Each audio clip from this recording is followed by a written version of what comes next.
he actually managed to chase the birds away. That's the first time I've seen that, because usually the birds have the upper hand.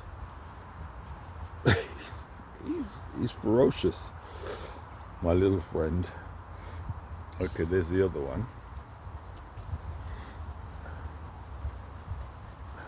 So as I was pulling the the bag with the nuts from my pocket, they all fell on the floor, and the squirrels were watching me like, are you crazy?